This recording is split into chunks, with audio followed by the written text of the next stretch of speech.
नमस्कार प्यारे बच्चों। तो आज हम पढ़ेंगे कक्षा 3 की हिंदी की पाठ्य पुस्तक रिमझिम से पाठ 2 और पाठ का नाम है शेकीबाज मक्खी। तो आइए सुनते हैं ये कहानी। एक था जंगल। उस जंगल में एक शेर भोजन करके आराम कर रहा था। इतने में एक मक्खी उड़ती उड़ती वहां आ पहुंची। शेर ने 2-3 दिनों से स्नान नहीं किया था, इसलिए मक्खी शेर के कान के एकदम पास भिन भिन भिन करने लगी। शेर को बहुत मुश्किल से नींद आई थी। उसने पंजा उठाया, मक्खी उड़ गई। लेकिन फिर से शेर के कान के पास भिन्न भिन्न शुरू हो गई।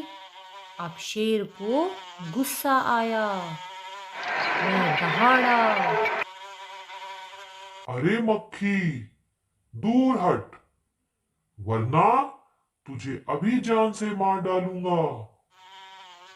मक्खी ने धीरे से कहा। छी छी, जंगल के राजा के मुंह से ऐसी भाषा कहीं शोभा देती है? शेर का गुस्सा बढ़ गया। उसने कहा, एक तो मुझे सोने नहीं देती, ऊपर से मेरे सामने जवाब देती है। चुप हो जा, वरना अभी। मक्खी बोली, वरना क्या कर लोगे? मैं क्या तुमसे डर जाऊंगी? मैं तो तुमसे भी लड़ सकती हूँ। हिम्मत हो तो आ जाओ। शेर आग बबूला हो उठा। उसने कान के पास पंजा मारा। मक्खी तो उड़ गई, पर कान जरा छिल गया। मक्खी उड़कर शेर की नाक पर बैठी तो उसने मक्खी को फिर पंजा मारा। मक्खी उड़ गई। अब की बार शेर की नाक छिल गई। मक्खी कभी शेर के माथे पर बैठती, कभी गाल पर, तो कभी गर्दन पर। शेर पंजा मारता जाता और खुद को घायल करता जाता। मक्खी तो फट से उड़ जाती। अंत में शेर ऊब गया, थक गया। वह बोला, मक्खी बहन, अब मुझे छोड़ो। मैं हारा और तुम जीती। बस। मक्खी घमंड में चूर होकर उड़ती उड़ती आगे बढ़ी। सामने एक हाथी मिला। मक्खी ने कहा, अरे हाथी, मुझे प्रणाम कर। मैंने जंगल के राजा शेर को हराया है, इसलिए जंगल में अब मेरा राज चलेगा। हाथी ने सोचा, इस पागल मक्खी से बहस करने में समय कौन बर्बाद करे। हाथी ने सूंड ऊपर उठाकर मक्खी को प्रणाम किया और आगे बढ़ गया। सामने से आ रही लोमड़ी ने यह सब देखा। लोमड़ी मंद मंद मुस्कुराने लगी। इतने में मक्खी ने लोमड़ी से कहा, अरे ओ लोमड़ी, चल मुझे प्रणाम कर। मैंने जंगल के राजा शेर और विशालकाय हाथी को भी हरा दिया है। लोमड़ी ने उसे प्रणाम किया, फिर धीरे से बोली, धन्य हो मक्खी रानी, धन्य हो। धन्य है आपका जीवन और धन्य है आपके माता पिता। लेकिन मक्खी रानी, उधर वह मकड़ी दिखाई दे रही है ना, वह आपको गाली दे रही थी। उसकी जरा खबर लो ना। यह सुनकर मक्खी गुस्से से लाल हो उठी। मक्खी बोली, उस मकड़ी को तो मैं चुटकी बजाते खत्म कर देती हूँ। ये कहते हुए मक्खी मकड़ी की तरफ झपटी और मकड़ी के जाले में फंस गई। मक्खी जाले से छूटने की ज्यों-ज्यों कोशिश करती गई, त्यों-त्यों और भी अधिक फंसती गई। अंत में वह थक गई, हार गई। यह देखकर लोमड़ी मंद मंद मुस्कुराती हुई वहां से चलती बनी। इस प्रकार मक्खी मकड़ी के जाल में फंस गई और अब उसे समझ आ गया कि घमंड नहीं करना चाहिए। तो बच्चों, इस कहानी से हमें यही शिक्षा मिलती है कि हमें कभी भी घमंड नहीं करना चाहिए। अब बढ़ते हैं पाठ के अभ्यास प्रश्नों की तरफ। तो सबसे पहला प्रश्न है, तुम्हें कहानी में कौन सबसे अच्छा लगा और क्यों? तो बच्चों, यहाँ आपको लिखना है कि इस कहानी में जो भी थे उनमें से कौन सबसे अच्छा आपको लगा और क्यों। जैसे मैं यहाँ पर लिख रही हूँ, इस कहानी में मुझे लोमड़ी सबसे ज़्यादा अच्छी लगी। लोमड़ी ने घमंडी मक्खी को बड़ी ही चतुराई से मकड़ी के जाल में फंसा दिया और उसका सारा घमंड चूर चूर हो गया। अगला प्रश्न है, मक्खी मकड़ी के जाल में फंस गई थी, फिर क्या हुआ होगा? कहानी को आगे बढ़ाओ। कहानी के अंत में हमने देखा कि जो मक्खी है वो मकड़ी के जाल में फंसी हुई थी, तो उसके बाद कहानी में क्या हुआ होगा? मक्खी ने जाल में से निकलने की बहुत कोशिशें की पर सफल ना हो पाई। अंत में उसने थककर अपनी हार मान ली होगी और उसका घमंड चूर चूर हो गया होगा। अच्छा बच्चों, अब बढ़ते हैं आगे। कहानी का नाम। तो बताओ, अगर कहानी का नाम मक्खी को ध्यान में ना रखकर लोमड़ी और शेर को ध्यान में रखकर लिखा जाता तो उसके क्या क्या नाम हो सकते थे? यहाँ पर बच्चों, आप अपने अनुसार कोई भी कहानी का नाम दे सकते हैं। जैसे अगर कहानी का नाम लोमड़ी को ध्यान में रखकर दिया जाता तो कहानी का नाम चतुर लोमड़ी या लोमड़ी की चतुराई होता। और अगर कहानी का नाम शेर को ध्यान में रखकर दिया जाता तो कहानी का नाम आलसी शेर या फिर मूर्ख शेर हो सकता था। अच्छा बच्चों, अब तुम कहानी के लिए एक और नया शीर्षक सोचो। और ये जो शीर्षक है, शीर्षक मतलब कहानी का जो नाम है, वह किसी पात्र पर नहीं होना चाहिए। तो इसका उत्तर हो सकता है घमंडी का सिर नीचा, या फिर जैसी करनी वैसी भरनी, या फिर बुद्धि का कमाल। अब बढ़ते हैं अगले प्रश्न की तरफ। शेर की जगह तुम।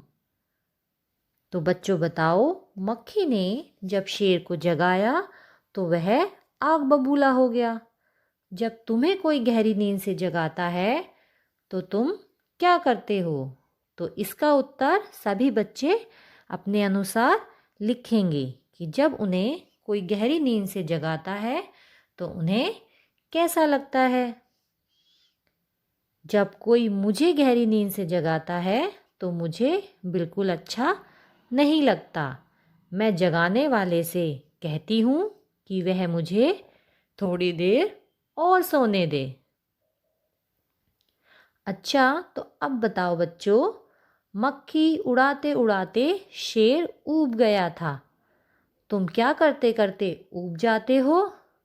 तो यहाँ पर भी सभी बच्चे अपना उत्तर अपने अनुसार लिखेंगे कि कौन सा काम करते करते वह ऊब जाते हैं। जैसे मैं बार बार सुलेख लिखते लिखते ऊब जाता हूँ, मैं बहुत देर तक पढ़ते पढ़ते ऊब जाता हूँ, या फिर मैं काफ़ी देर तक टीवी देखते देखते ऊब जाता हूँ।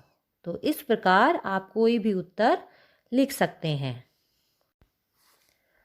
अगला प्रश्न है, बच्चों मान लो तुम शेर हो। मक्खी ने तुम्हारे साथ जो कुछ भी किया वह लोमड़ी को बताओ।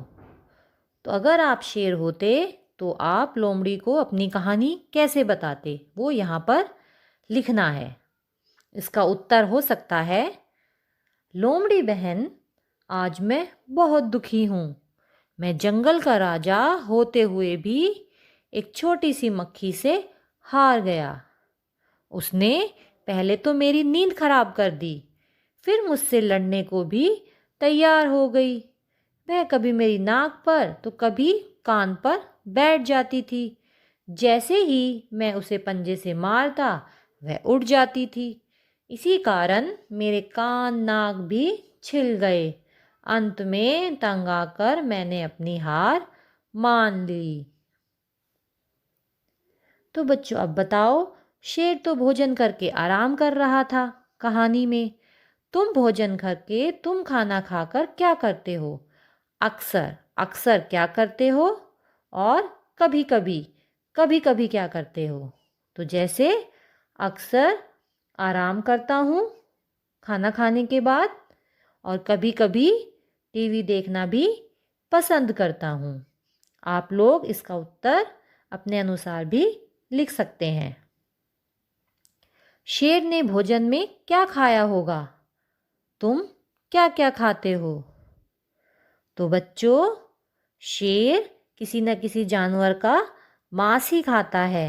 तो उसने किसी न किसी जानवर का मांस खाया होगा, जैसे हिरन का या खरगोश का। और तुम क्या खाते हो वो यहाँ पर लिखना है। जैसे मैं खाती हूँ दाल, रोटी, सब्जी, रायता, राजमा, चावल, सलाद और अचार। तो आप भी यहाँ पर अपने पसंद का खाना लिख सकते हैं जो कि आप खाते हो। किसने क्या कहा?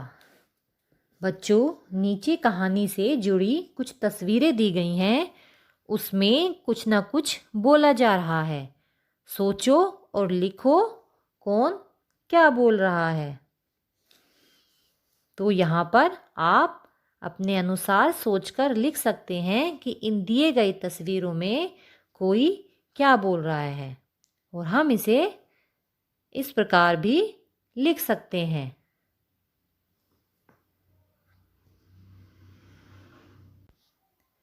कौन क्या कहानी के हिसाब से बताओ। घमंडी, मक्खी, चतुर, लोमड़ी, समझदार, हाथी, डरपोक, शेर, सबसे चतुर, लोमड़ी, आलसी, शेर। चुटकी बजाते ही। चुटकी बजाने का मतलब होता है बहुत जल्दी कर लेना, किसी भी काम को जल्दी से कर लेना।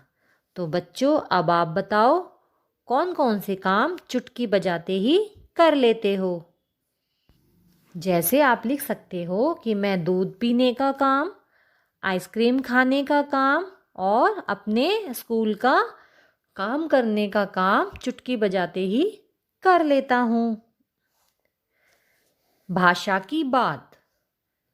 इन वाक्यों को अपने ढंग से लिखकर बताओ। शेर आग बबूला हो उठा। शेर बहुत क्रोधित हो गया। उसकी ज़रा खबर लो ना। इसको हम लिख सकते हैं इस तरह, उसको ज़रा सबक सिखाओ। उस मकड़ी को तो मैं चुटकी बजाते ही ख़त्म कर देती हूँ। तो इस वाक्य को हम लिख सकते हैं, उस मकड़ी को तो मैं तुरंत ही जान से मार डालूंगी। अब बढ़ते हैं अगले वाक्य की तरफ। जंगल के राजा के मुंह से ऐसी भाषा कहीं शोभा देती है। तो इस वाक्य को हम लिखेंगे, जंगल के राजा के मुंह से ऐसी बात अच्छी नहीं लगती। अब है उड़ते मंडराते। बच्चों, बताओ, इनके पास तुमने अक्सर किन किन को उड़ते मंडराते देखा है? जलते बल्ब के पास, कीट पतंगे और मच्छर, खेतों में टिड्डे, कीड़े, चिड़िया, इकट्ठे पानी के ऊपर मच्छर, मक्खी, फूलों पर भंवरे, तितली, कचरे के ढेर पर मक्खी और मच्छर, हलवाई की मिठाइयों पर मक्खी, मधुमक्खी।